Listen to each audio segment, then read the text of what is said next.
le roi Hérode Agrippa s'est saisi de certains membres de l'Église pour les mettre à mal. Il supprima Jacques, frère de Jean, en le faisant décapiter. Voyant que cette mesure plaisait aux Juifs, il décida d'arrêter aussi Pierre. C'était le jour des pains sans levain.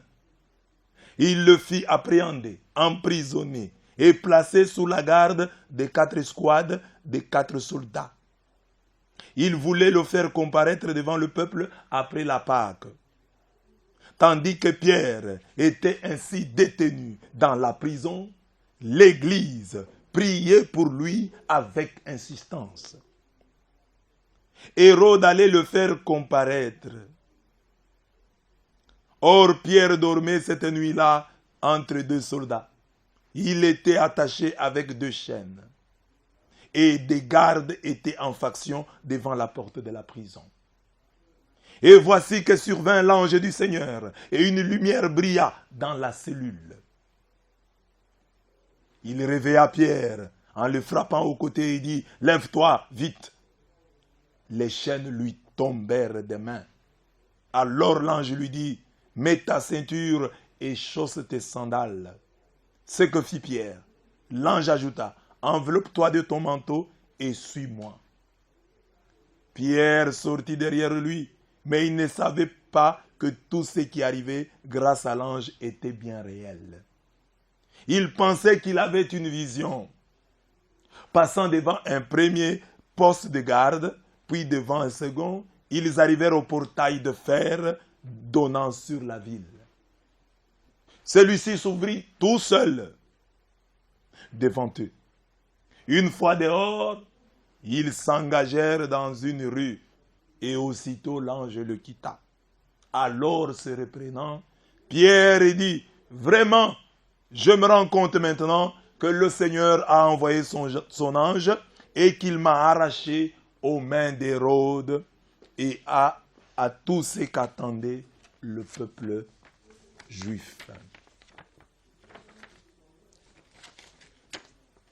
Ce texte est très beau, je l'aime beaucoup. Faire arrêter Pierre fut le chant du cygne d'Hérode, sa dernière œuvre, parce qu'après il va mourir. Hérode va mourir. Il s'est montré arrogant. Il a osé toucher à Pierre. Il avait tué, fait décapiter Jacques. Les Juifs étaient contents. Les Juifs l'acclamaient. Enivré par ses succès, Hérode croit qu'il peut toucher Pierre. Or, c'était son chant du cygne. Sa dernière œuvre, dont le glas sonne ici. Son mandat s'arrête ici. Sa cavale prend fin ici.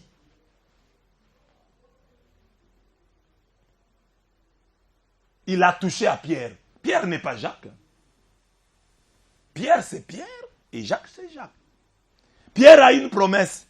Jésus lui a dit, tu es Pierre et sur cette pierre, je bâtirai mon église et les portes du séjour de mort ne tiendront pas contre elle. Je te donnerai les clés du royaume des cieux. Quoi que tu lises sur la terre, ça sera tenu dans les cieux pour lier. Et quoi que tu délies sur la terre, ce sera tenu dans les cieux pour délier. Matthieu 16, 18 à 19. Hérode, tout le monde n'est pas comme tout le monde. Si tu as tué Jacques, sache que tu ne tueras pas Pierre. Pierre ne mourra pas de ta main. Pierre va mourir ailleurs. Tu ne vas pas le tuer. Il s'appelle Pierre. Et même s'il n'est pas le rocher, il est la pierre. Et sache que c'est une pierre qui a écroulé les géants Goliath. Il y a des gens dans ce monde. Lorsqu'ils consultent leur CV, le CV des méfaits, de leurs crimes, de leurs infractions, Ils sont courageux. Ils osent. Ils tentent n'importe quoi. Parce qu'ils savent qu'ils ont réussi autrefois. Et ils sont convaincus qu'ils réussiront encore cette fois. Tel n'est pas toujours le cas. Tout finit par finir. Tout finit par finir. Toi qui tues, qui accuses les autres au travail, tu es un accusateur de tes frères. Pour te hisser au travail, arriver là où tu es, tu as dû en accuser beaucoup. Accusateur de tes frères. Ton mandat prendra fin. Toi qui crées des problèmes entre les gens. Tu ne veux pas qu'ils vivent en paix. Qui crée des conflits entre eux, qui les opposent les uns aux autres. Ça finira par finir. Hérode, tu es Hérode. Tu vas toucher à un intouchable. Tu vas toucher à quelqu'un qui a des promesses. Quelqu'un qui a des promesses. Comme Pierre, il avait des promesses de Dieu. Et Hérode ne les savait pas. Hérode ne savait pas que Jésus avait dit à Pierre, tu es Pierre et sur cette pierre je bâtirai mon église. Hérode ne savait pas que Pierre avait les clés du royaume. Tu peux rencontrer quelqu'un sur la rue. Hein? Tu le vois mal habillé, mal barré, et tu te dis, il n'a rien. Non, il a des promesses de Dieu que tu ignores. Dieu a prononcé sur lui des paroles que tu ignores. Tu ne sais pas son poids sur la balance de Dieu. Tu peux le mépriser, mais tu ne sais pas quel prix il a aux yeux de Dieu. Tu es Pierre, c'était une promesse. Hérode ignorait que Matthieu 16, 18 à 19, c'était Pierre. C'était Pierre. Il ignorait cela. Il ignorait qu'il s'appelait Pierre.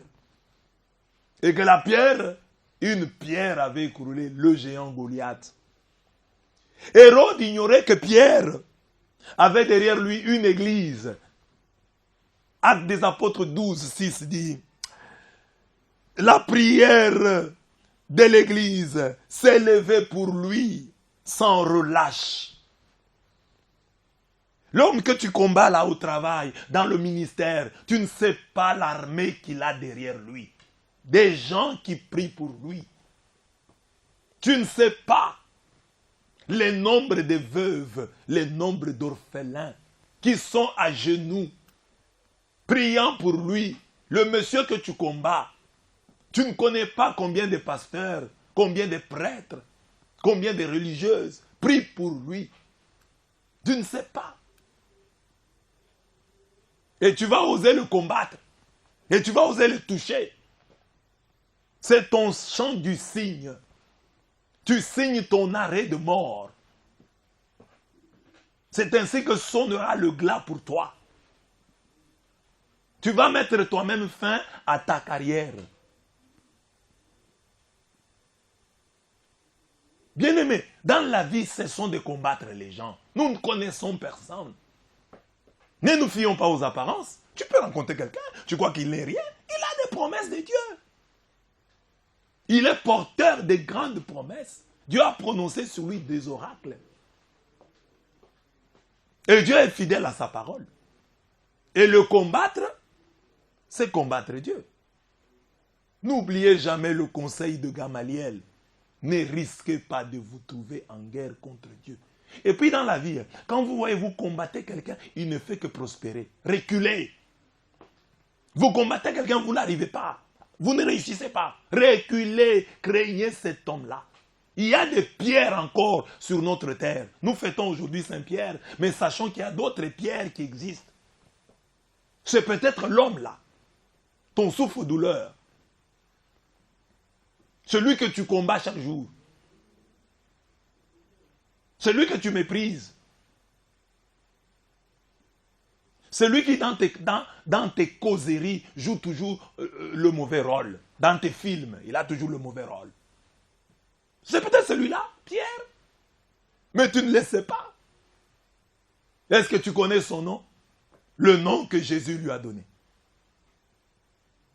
Il s'appelait Simon. Et Jésus l'a appelé Pierre. Est-ce que toi tu le sais? Tu peux ne pas être au courant. Tu sais l'armée qui est derrière lui? Des gens qui prient pour lui. Les gens qui sont motivés à prier pour lui. Ne te trompe pas d'adresse. Ne te trompe pas de cible. Hérode. Le film de la vie d'Hérode va mal se terminer.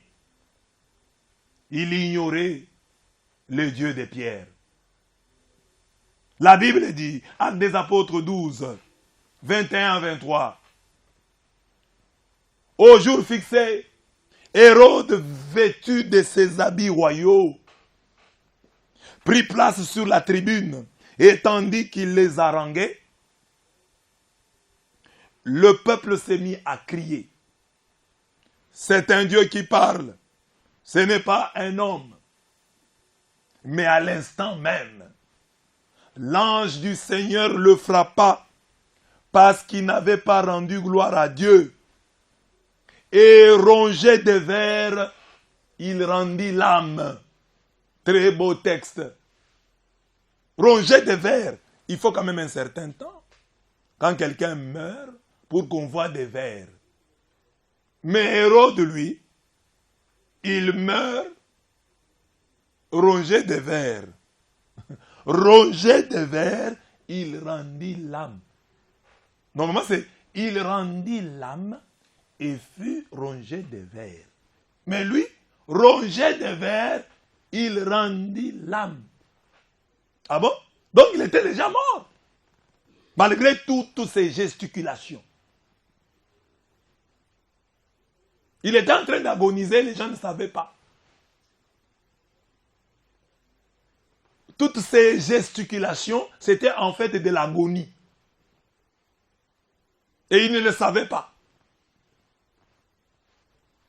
Il ne le savait pas.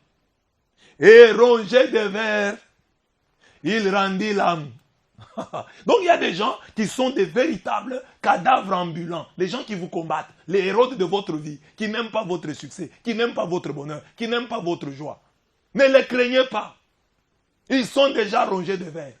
À cause de leur haine, à cause de leur rancœur, à cause de leur mépris, à cause de leur outrecuidance, à cause de leur orgueil. Ils sont déjà rongés de vers. Bientôt, ils vont rendre l'âme. Ne les crains donc pas. Ce sont des cadavres ambulants.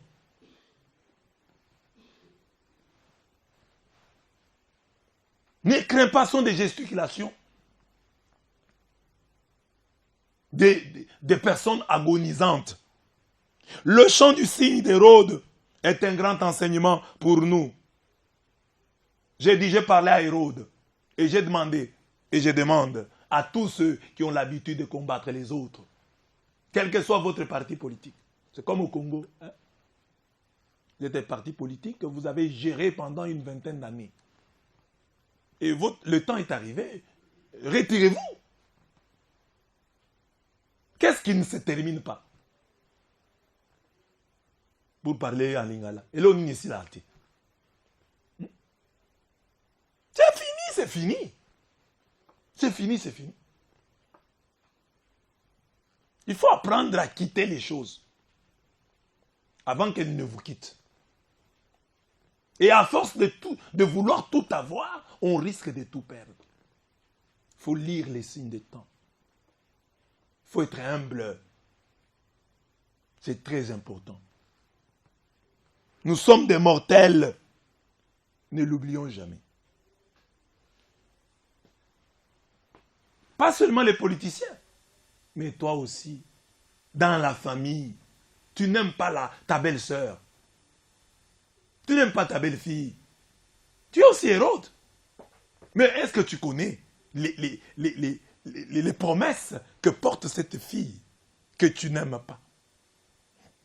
Toi qui n'aimes pas ta belle-sœur, tu connais les promesses. Toi qui méprises le fiancé que ta sœur a amené. Parce qu'il n'a rien maintenant. Parce qu'il a cette apparence-là. Tu ne connais rien de l'avenir. Tu ne connais rien des promesses que l'autre porte. Joseph était un garçon comme tous les autres. Il n'avait pas d'argent, mais il avait des songes. Il avait des songes. Des songes qui disaient que vos complots là sont des mensonges. Ils ne me feront rien. J'arriverai. Ce n'est pas moi qui ai décidé, c'est Dieu qui a décidé de m'élever. Et il m'élèvera parce qu'il est fidèle. Les héros donc sont interpellés. Parce que chacun de nous porte un héros dans lui. Cesse, abandonne ta haine. Tu as déjà une grande carrière. Tu as un bilan très élogieux en termes de crimes, en termes de malfaisance. Tu ne peux pas arrêter là-bas. Parce que la prochaine victime, c'est toi-même. Hérode, convertis-toi. Pierre va t'écrouler. Pierre, c'est-à-dire la prochaine victime là sur ta liste noire. C'est la victime qui va t'emporter.